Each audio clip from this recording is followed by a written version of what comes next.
All right, but I need your attention because this is important. Sometimes our history is not known because we don't tell the story. And it's important that we know, particularly here in Ventura County and in Southern California, from Santa Barbara on down, that there has been activity in the African Methodist Episcopal Church for a long time. In fact, over 100 years. But we want to share with you part of our story.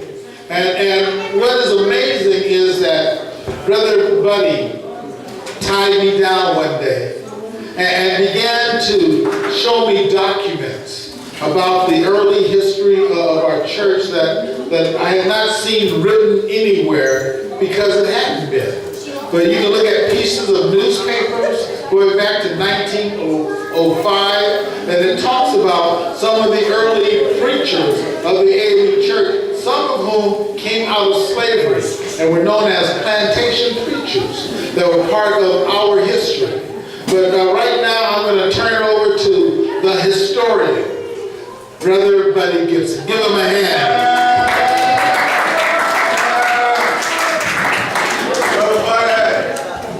Thank you, Pastor. Myra Kelly, can you, well, I'd like to, maybe you can have a few words when I finish, because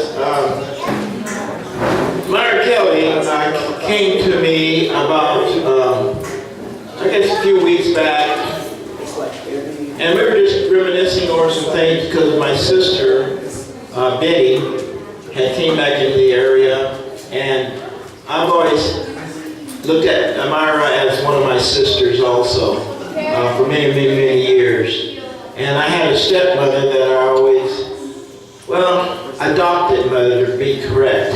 And that was also Miss Margaret Tatum. She knew my mother quite well, and over the years we have been able to stay in touch as families do.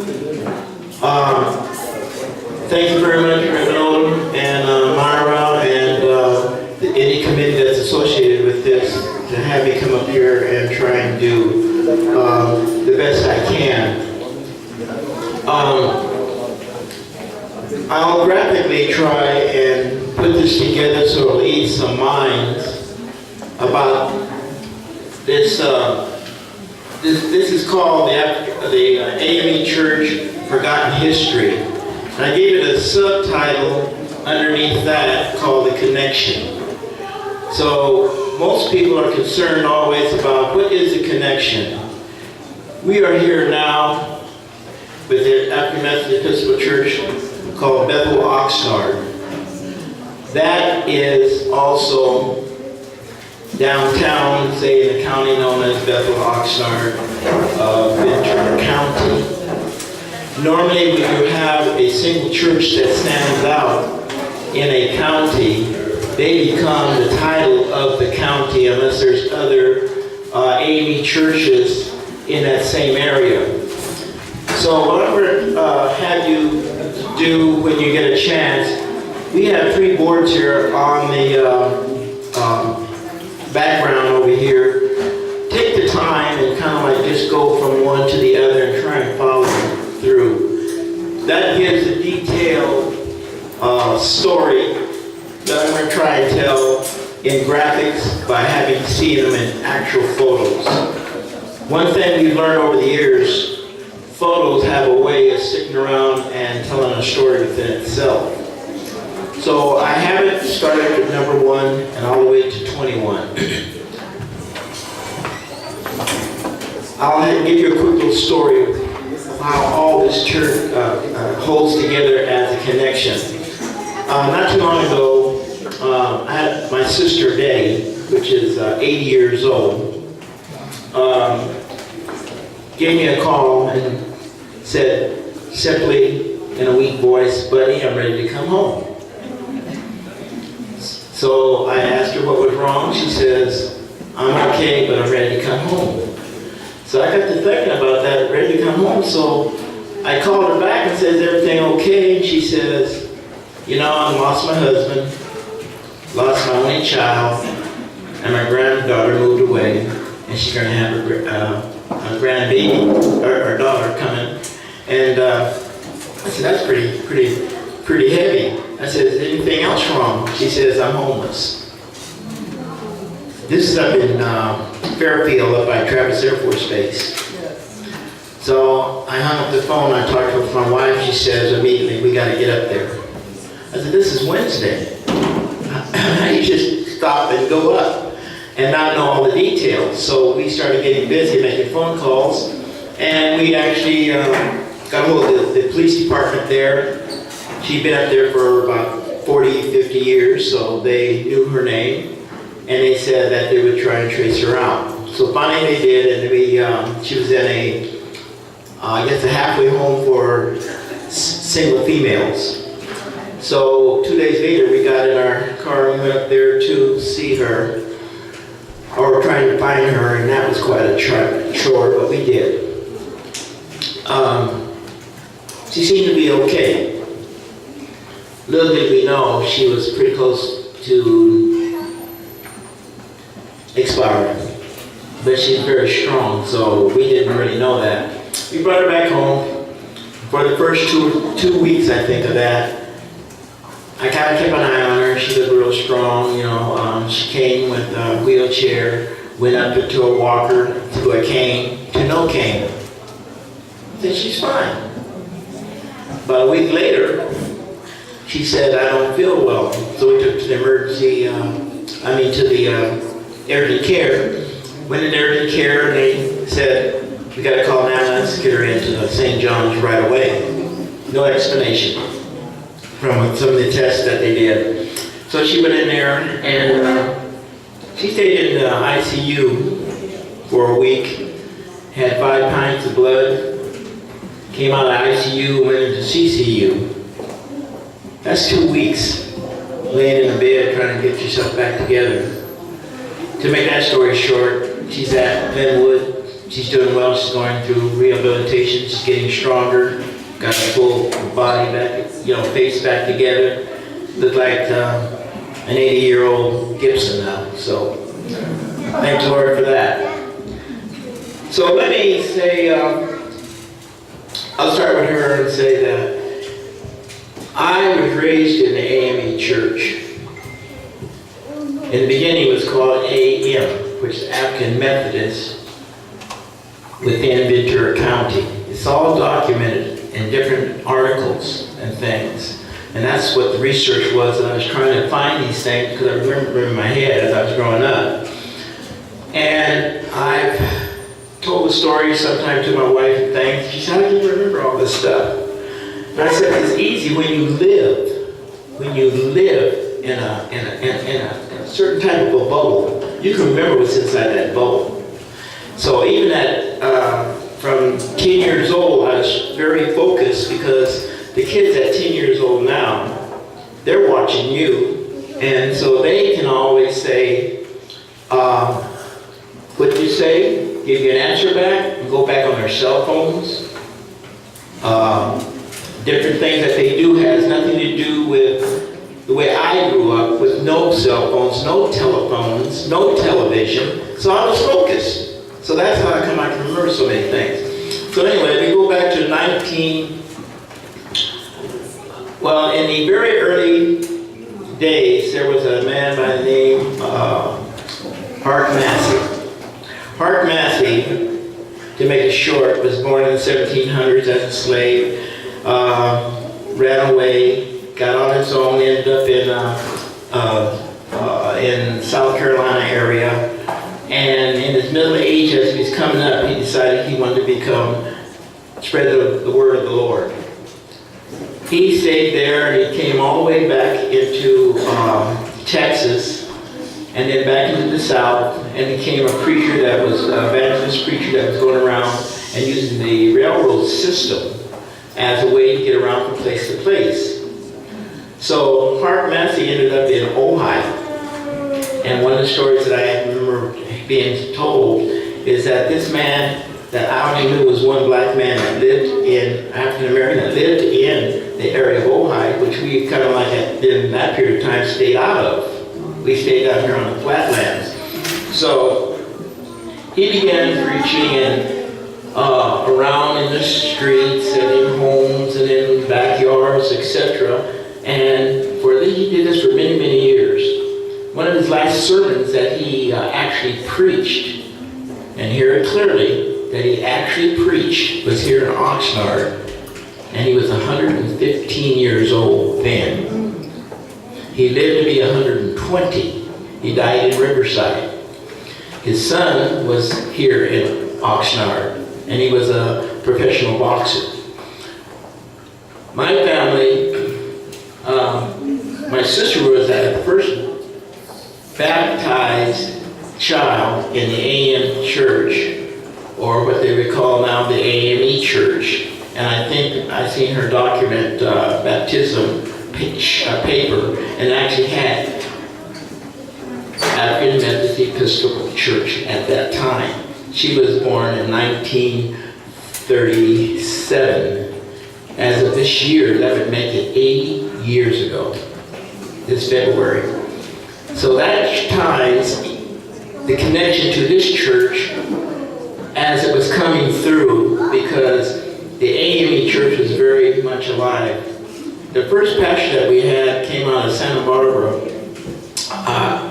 I would say more or less a teacher than a pastor, because he was a lay preacher, they called it. But at that time, he was more a construction and development type of minister that would come and set up how AME churches ran from the south and things when he came. And he was a retired postman. So this preacher, Reverend Goodwin, he actually came to Ventura, which was an assignment through it as a lay preacher to Ventura section from Santa Barbara, which was St. Paul AME Church, which has been over 100 years old in existence. So even at that, if we're talking about 80s, about 80 years in Ventura, you're probably talking about a transitional period about maybe 7 to 10 years in between that the development of families were getting together to become part of the AM part of church services. Now, the person named, I want to say, bought some property in Ventura, which is on Meter Street, 166 East Meter Street, which is also connected to Figueroa Street, which is where the old mission actually is up on Main Street. The church was called at that time the AME Mission Church. That was the title of it. The reason they used the mission, because in the beginning of the years of development, the Catholic Church, which is the mission church, all churches had that title, basically, the word mission in it. And after a few years, it became the Community African Methodist Church, which is the AM Community Mission Church. And then after that, it changed again, which was coming through progressively in the years, to the AME Church. Now that stayed around for quite a while. In the 1940s, a lot of development was being done, and there was a lot bought right behind my father's property, and they call that the Tortilla Flats area, which was to the west side and south side of Ventura County. Tortilla Flats was a melting pot of all kinds of ethnic groups that got along very well together, but there were more, I'd say, poor, not poverty, but poor families that were gathered together, and they started this community called the Tortilla Flats Community. Within that, there was about maybe 200 to 250 African Americans that actually lived in a very tight network within that structure. So as you hear this stories about the Tortilla Flat community, which is very well known throughout, no one has ever talked about the Negro quarters. Now, within that structure, having around 200 people, African Americans, including kids, living in a small cluster, you have to think that that's probably a good name that it was called, the Negro quarters. We had a lot of things going on in Ventura because of the Klan, hateful groups that kind of, let's say for a better word, just messed with black folks. So the cluster of developing a Negro quarters put a kind of like a perimeter line by street names to, we'll take care of ourselves, don't try and come in and do all this harassment to the police department and through any kind of harassment that would happen. We had the church burning, not church burning, but home burnings, the harassments, the beat-ups, everything you hear that's going on now today, they had it then. So after Reverend Goodwin spent many years there and structuring to our new church, we had a piece of property that I said was on Meter Street, and it was a single-story church, wooden church, that actually had a small house on it that had the kitchen, the living room, and a bedroom, and it had a storage on the back part of the property. Well, my father, where I grew up, was just in front of that, facing on the Figueroa Street side. The church was on this side. Behind that, in that whole square, you found basically that's where the Negro quarters existed. So getting back to the AME church, that under Reverend Goodwin started pastoring that particular church at that location. Later on, around the, I'd say about 43, a Reverend Grant came to Ventura, sent by the district, I believe, AME district out of LA, to come and pastor. He was very progressive, educated, just a beautiful man. Him and his wife came First Lady, and he developed that there was a lot of things that were really happening that we needed to do something about. We had the Calhouns, the Tatums, the Gibsons, and the Johnsons families that kind of got together and really tried networking to try and get funding developed enough to try and do some expansion. What had happened, my dad was also a CB chief, and he was in construction at the military base over here at Port Hueneme. So he got a lot of his young men that was in construction and talked them into, at the end of the day, if he had any bricks left, put them in his pile over here. They did that for quite a while, and all of a sudden, my dad was, as a businessman, was going to go ahead and build a state-of-the-art at that time barbecue pit, which was going to be a new business for barbecuing. So in the meanwhile, although they allowed him to do that from the base, because they were just crush it up and throw it in a dumpster somewhere, he just kept going at it. Looked like his barbecue pit was never going to be built. So we had our front yard full of these cinder blocks. Once he built that, the rest was easy. They kept coming in. And in our yard, we were in that perimeter I talked about that we didn't allow the police and harassment people to come in and investigate in the city codes and all that stuff. So it went from there. My dad purchased an alleyway that went from the front of Figueroa Street all the way through to the back of the church.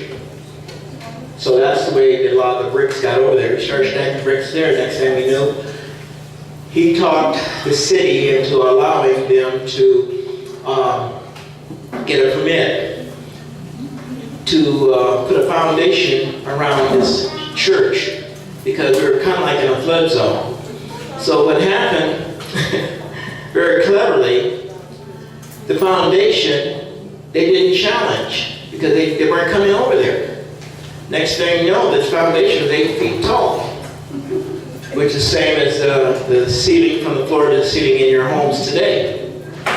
So down the street, my dad being in construction and with the military, talked to the Strong's Welding Company, which was a big company at that time with the big cranes and all this stuff just down the street. And so he said, once that got done, if we could match that existing church building, have these cranes come over, lift the church up and put it on this foundation, we ended up with a 2-story building. That 2-story building ended up being a safe haven meeting place for an expansion of the church. Actually, we were giving dinners down to the merchants to raise money to keep the property going and expand. We also, once that building got put on top, it became a safe haven that for sure that this word went out. Anyone got caught that needed help, come to that building, and that's where it stopped. That was the AME church. They knew that was a sanction. So we had people that were cowboys. They worked as masons. They worked as some school teachers, assistants. They helped build the courthouse in Ventura that's standing now, the old courthouse. Some of our own people helped build all that. So anyway, that became a 2-story. We had meetings, some church revivals from the local, because remember before it was called the Community AM Church, which meant anybody in the community could come and join. The AME Church itself has been one of the most powerful religions in the United States for many years, ever since Richard Allen founded the AME Church in Philadelphia back in the 1787, in that era. So we say the mid-1700s. And that was the first connection. A lot of people want to know, how can you end up at an AME church in Ventura?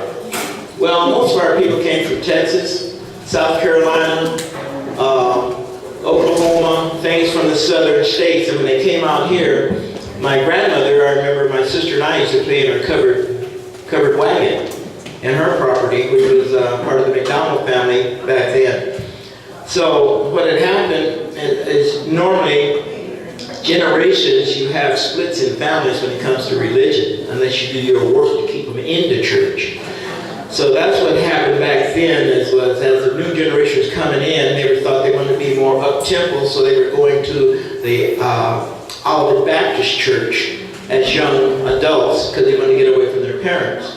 So Olivet Baptist and us became very close churches because of the family connection. You know, maybe I would go to the Baptist church and visit where my parents are over here still going to church at the AME. So that was the only 2 churches for many years in the Ventura County area, which was African American produced, and that was the Olivet Baptist Church and the AME Church of Ventura County. Now, once that building was done, you had things that were developing like the Good Citizens Club. Good Citizen Club was probably those who were between the ages of 22 and 40 that liked to be more progressive, because Ventura was not a rural southern state where you had certain rules. You can't drink out of this fountain or that fountain. It wasn't about that. So this development group, which was, they got together, the city allowed them to be called the citizens citizen group of Ventura County, which means that they would address some of the problems that was going on with the African American families and things, such as when you had problems in the school and stuff like that. They were the group that would go and address the principal and say, what are you doing to our children, or in education, or so-and-so wouldn't serve someone at a restaurant downtown. That citizen group would get together and confront that, which was very good. They were part of that Negro quarters, a lot of them. The NAACP kind of like got started through the AME church being in that basement area, and later on, I think the what I can remember very clearly that was very strong at it was Fred Brown. He was like an icon that would get up and really address a lot of the problems that they would have. But he knew that the AME church had his back as far as the volume of group that would go. Now they ask you, will you come to City Hall and for support me? That's the same thing they had back then, which is much different than it is now, because you were in a survival mode of trying to exist and make sure that your offspring's got a good chance to develop. When Reverend Grant got there, he structured a lot of my age group at that time, which I was in my late teens. And one of the things I remember he always taught us, that to stay in the AME church and grow and develop in it and stay faithful to it and also be able to serve in it, he had 4 elements that I have used all my life. And once you accept it, it's in you. You don't have to think about it. It's just part of it. That one was, first of all, the Bible.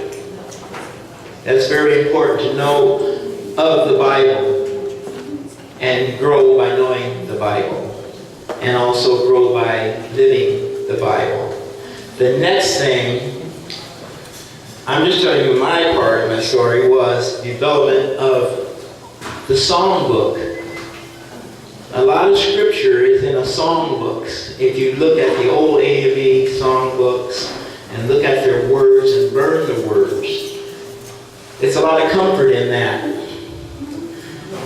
From the Bible to the song books, as I grew up, the next one was actually the discipline.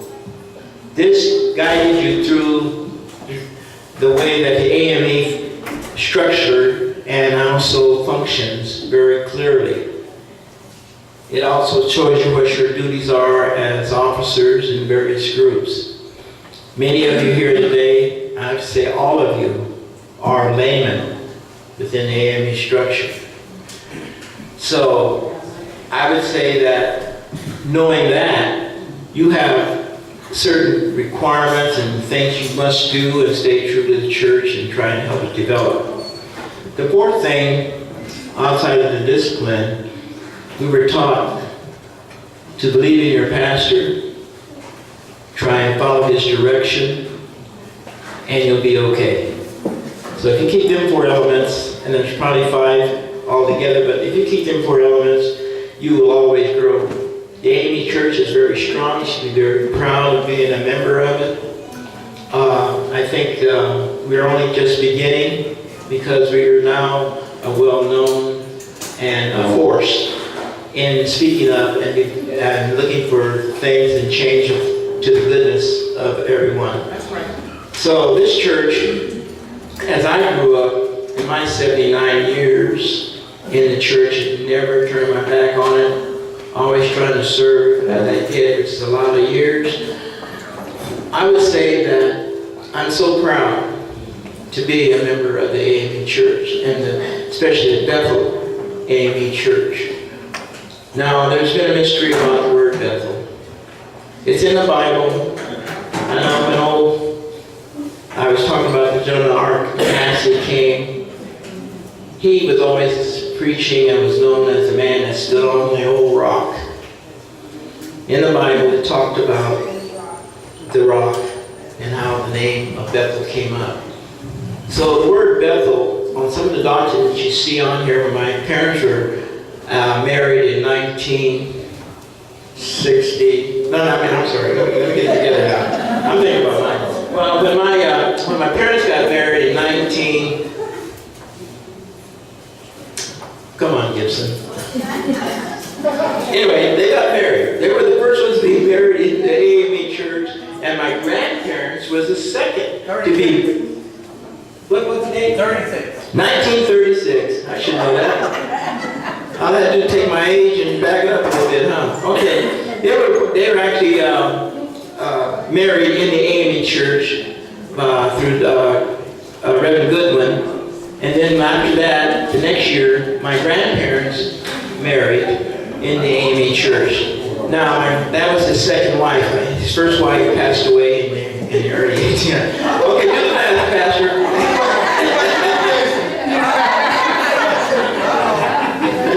So anyway, what I'm trying to tell you is that my whole family have actually been baptized or married in an AME church.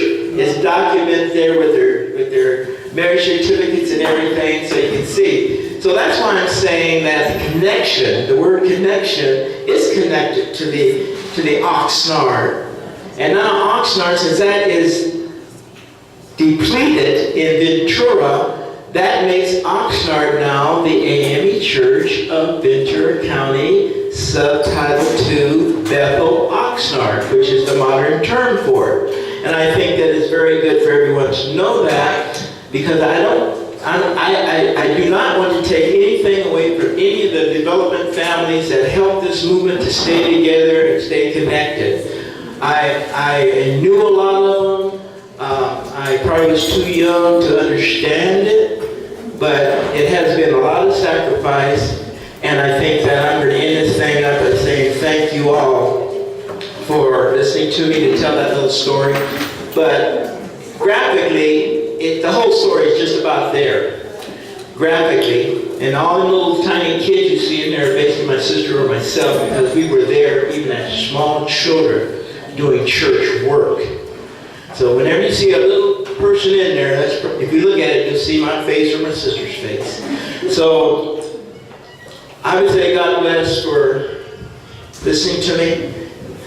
And this is one of the most wonderful churches that I have ever seen in my life. And I usually try to visit other churches, but this is so well structured and so well loved. And I have not met anyone that came into our church that I talked to after church that said they never felt this way before. The love, just the way everything is put together. So I thank you for that. And I will end by saying this. Let's move on in a positive manner. Believe in the Bible. Believe in the song. Believe in the discipline. And above all, believe in your pastor. Thank you.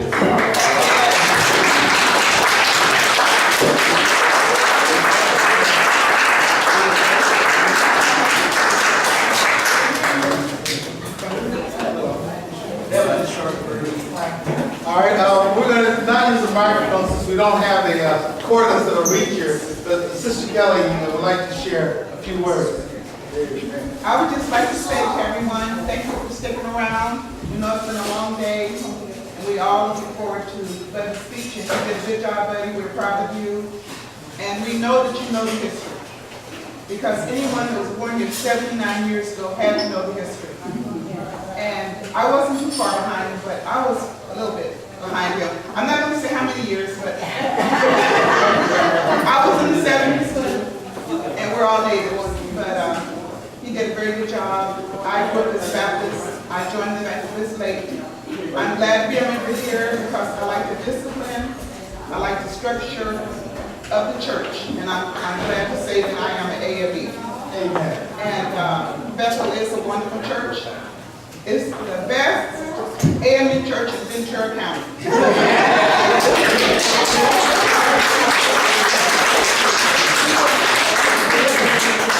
If I might just take a moment. Yeah, Hello, that's okay. What I wanted to say was that Buddy has written a book. He wouldn't tell you this, but he has written a book, and it's soon to be published. and I was privileged to be one of the readers of the book ahead of time.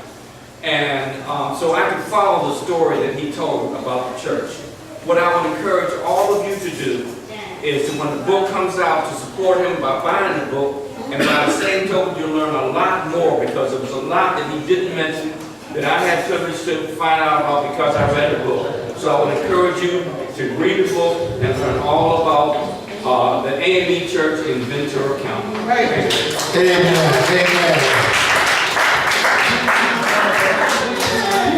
It is important that we know the journey that we've gone through. The story that talks about the colored section in Ventura County. Our children might not understand why it was necessary to have a place to be protected against those hooligans and those hoods that roamed the streets that made life very miserable for African Americans at that time. But thank you, Brother Buddy. And once that book is available, we'll make certain that we see that the church will take care of it. Amen. So, got a few more pieces of food to eat, but we thank you all for coming. We thank our class leader program and Sister Kelly for this vision that every quarter we get together and we share part of the story of our church so that we might better know our history. We have every reason to be proud of being part of the Bethel family. All right, with that, enjoy each other's company as we finish up the rest of the day. God, we thank you and we bless your name. Amen. Amen.